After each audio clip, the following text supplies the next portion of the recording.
আসসালামু আলাইকুম। Got some very interesting questions যে ভাইয়া আপনি আপনার ভিডিওতে বলেছেন একটা ল্যাপটপ কিনলে, পাওয়ারফুল ল্যাপটপ কিনলে আপনার জন্য ভালো হবে।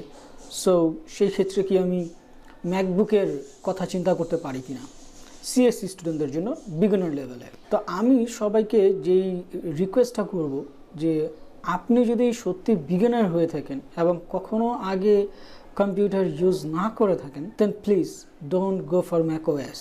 হ্যাঁ, পারবেন, যদি আপনার পয়সা থাকে আপনি পারবেন, কোনো সমস্যা হবে না। আমরা বাংলাদেশের মানুষরা যেভাবে আর কি পিসি ইউজ করি সেটা হচ্ছে আমরা কোনো সফটওয়্যারের জন্য, অলমোস্ট কোনো সফটওয়্যারের জন্যই আমরা পে করি না।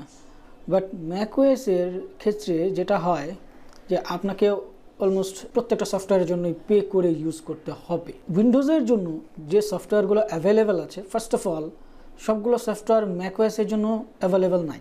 দেন আপনার হচ্ছে উইন্ডোজে আপনি যতগুলো ওয়ে পাচ্ছেন কোনো একটা সফটওয়্যারকে ফ্রিতে ইউজ করার, আপনি ম্যাকওএসে ততগুলো ওয়ে পাবেন না। উইন্ডোজে একটা পার্টিকুলার প্রবলেমের জন্য এত সলিউশন দেয়া আছে গুগলে, যেখান থেকে আসলে যে কোনো একটা ওয়ে আপনার জন্য সুটেবল হয়ে যেতে পারে এবং খুব সহজেই আপনি কাজগুলো করতে পারবেন, ইজিলি আপনি আপনার কাজ চালিয়ে যেতে পারবেন।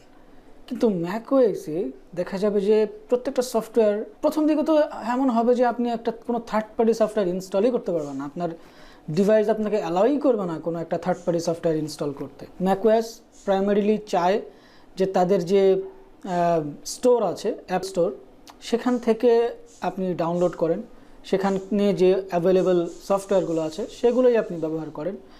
বাট অ্যাপ স্টোরে তো আপনার আর ওই সব অ্যাপ অ্যাভেলেবেল নাই, আর থাকলেও আপনাকে ওই যে পে করে ইউজ করতে হবে। তো ওই ক্ষেত্রে আপনি যেটা চাইবেন যে আপনি হয়তো গুগল থেকে সফটওয়্যার ইনস্টল করতে, তো ইনিশিয়ালি দেখা যাবে যে হয়তো গুগল থেকেও আপনাকে সফটওয়্যার ইনস্টল করতে দিবে না। তারপরে আপনি যদি কোনো থার্ড পার্টি ওয়েবসাইট থেকে, মানে আনঅথরাইজড কোনো একটা ওয়েবসাইট থেকে ইনস্টল করতে চান, তাহলে তো ওটা কমপ্লিটলি না করে দেয়। হ্যাঁ, যদিও সব কিছুর ওয়ে আছে, আমার একটা ভিডিওতে আমি দেখিয়েছি যে কিভাবে এই সিকিউরিটিকে ব্রেক করতে হয়, অথবা মানে কিভাবে আর কি যে কোনো সোর্স থেকে আপনি ইনস্টল করতে পারবেন।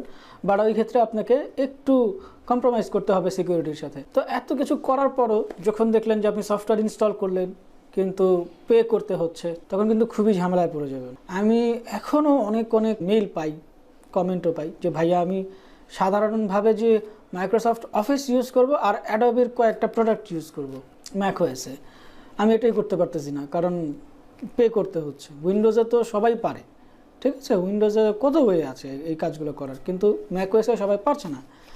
অ্যান্ড আমি একবার চেষ্টা করেছিলাম যে এগুলো কীভাবে ফ্রিতে ইউজ করতে হয় সেগুলো নিয়ে ভিডিও বানানো, বাট ইউটিউবও এগুলোকে সাপোর্ট করে না, ইউটিউবও চায় না যে এই ধরনের কন্টেন্ট ইউটিউবে থাকুক। দ্যাটস ওয়াই আমি ভিডিওটা সরিয়ে ফেলেছি। বাট সবাইকে একটা মানে বেসিক আইডিয়া দিয়ে দিয়েছি যে কোন জায়গায় গেলে কিভাবে করলে এগুলো ফ্রিতে ইউজ করা যেতে পারে। তো ওই রকমই প্রোগ্রামিং রিলেটেড অনেক সফটওয়্যারই আছে যেগুলো একে তো আপনি এমনও হতে পারে যে কোথাও খুঁজেই পাবেন না, অনেক প্লাগইনস আছে, যখন আপনার প্রয়োজন হবে তখন তো একদম ঝামেলায় পড়ে যাবেন। হ্যাঁ পাবেন, আপনি পাবেন না এরকমটা কিন্তু আমি বলছি না, আপনি পাবেন, বাট আপনাকে অনেক খুঁজতে হবে, অনেক দৌড়াদৌড়ি করতে হবে। তাই বলছি আপনি যদি একজন বিগিনার লেভেলের স্টুডেন্ট হয়ে থাকেন, সিএসসিতে মাত্র শুরু করলেন, আমার মনে হয় না যে ম্যাকওএসটা আপনার জন্য সুইটেবল হবে। আমার মনে হয় যে আপনি উইন্ডোজে থাকেন, উইন্ডোজেই সব কিছু শুরু করেন। But yeah, definitely MacBook pro এর পারফরমেন্সটা ডেফিনেটলি আপনার অন্যান্য আদার যে ল্যাপটপ আছে সেগুলোর তুলনায় বেস্ট হবে। বাট আই ডোন্ট থিঙ্ক যে এই মুহূর্তে বিগিনার লেভেলে আপনার আসলে এই ক্যাপাবিলিটিটা আছে যে আপনি এই প্রবলেমগুলো আসলে নিজে ফেস করতে পারবেন। That's why I think maybe উইন্ডোজটাই আপনার জন্য বেস্ট সুইটেবল ডিভাইস হবে। নাও দ্য কোশ্চেন্স কামস যে ভাইয়া কোন ল্যাপটপটা ইউজ করব, কোনটা কিনবো আসলে। তা আমি আসলে পার্টিকুলারলি কোনো ব্র্যান্ডের নাম নিতে চাই না কখনো, বাট আমি আপনাদেরকে এতটুকু বলতে পারবো যে যেহেতু আপনি এই ফিল্ডে থাকবেন, অ্যাটলিস্ট আপনার কিছু মিনিমাম লেভেলের কনফিগারেশনের একটা ডিভাইস থাকতে হবে। সো আপনি যে ল্যাপটপটাই কিনেন না কেন, আপনি মেক শিওর করবেন যে আপনার যেন একটা এসএসডি থাকে। SSD is a must. SSD ছাড়া আপনি ল্যাপটপ কল্পনাও করতে পারেন না বর্তমান যুগে। ইভেন হার্ড ডিস্ক আমার মনে হয় না যে বেশি দিন আর সার্ভাইভ করতে পারবে, ঠিক আছে। So SSD is a must. আপনার প্রসেসরটা core i5 10 generation, core i5 10 জেনারেশনের নিচে এর নিচে আপনি আসলে কল্পনা করতে পারেন না যে আপনি ভালো একটা সার্ভিস পাবেন। সো আপনি চেষ্টা করবেন যে Core i5 10 জেনারেশনের উপরে থাকার, এর নিচে না থাকার, যেহেতু আপনি ল্যাপটপ ইউজ করছেন। ডেস্কটপ ইউজ করলে মেবি Core i5 10 জেনারেশন এটা দিয়েও কাজ চলে যেতে পারে, বাট ল্যাপটপ ইউজ করলে এর নিচে ভালো হবে না, ঠিক আছে? সো Core i5 10 জেনারেশনের উপরে থাকার চেষ্টা করবেন। আর র্যামের যে ব্যাপারটা, অ্যাটলিস্ট 8 GB র্যাম রাখার চেষ্টা করবেন। আর অবভিয়াসলি বেসিক কিছু রুলস মেনটেন করবেন, যেগুলোর কারণে পিসি আপনার স্লো হয়ে যায়। রেগুলারলি আপনার ডিভাইসটা অন রাখবেন। সাধারণত দেখা যায় যে আমরা অনেক সময় যখন ল্যাপটপ ইউজ করি, দেখা যায় যে অনেক সময় একটা গ্যাপ চলে আসে, যে ল্যাপটপটা আর খোলাই হয়নি। এই ধরনের সিচুয়েশনে কিন্তু ল্যাপটপগুলো ভালো থাকে না, নষ্ট হয়ে যায়। ইলেকট্রনিক ডিভাইস আপনি যদি ইউজ না করেন, সেটা ভালো থাকে না, সেটা নষ্ট হয়ে যায়।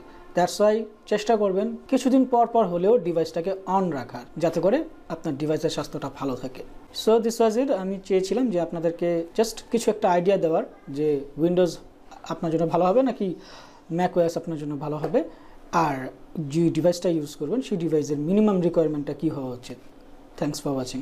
আমার ভিডিও যদি ভালো লেগে থাকে তাহলে লাইক করবেন, শেয়ার করবেন। তোমরা যদি নতুন এসে থাকো তাহলে সাবস্ক্রাইব করবে। সব নতুন ভিডিওগুলি সবার আগে তোমার কাছে পৌঁছে যাবে। আল্লাহ হাফেজ।